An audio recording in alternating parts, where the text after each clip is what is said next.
magpalinis tayo ng kuko para maganda-ganda ang kuko natin. Paano sana ako ng buhok pero sa kanya.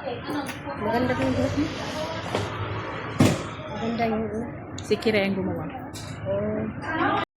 ano basta tahimik na. Yun, linis mo na ng paa. Ano yung pinagsisirisan mo? Huwag kang selos ng selos kasi nung nandun naman yan sa sa tabi namin, wala namang inaano yan.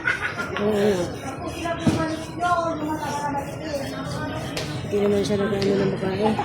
Tsaka sabi ko, kung kaya mo na rin magtrabaho ka na. Isa rin siya na asikasuhin ko doon.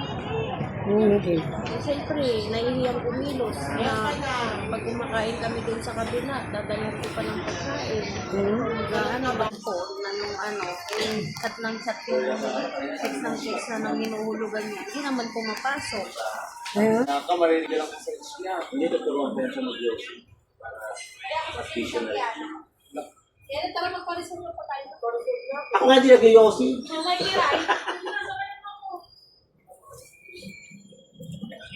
Asa sa kasi? Maganda na naman. Pupus-putin na.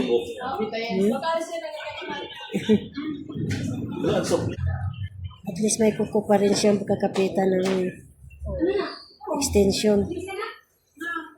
Hindi ko pala nadala yung extension ko.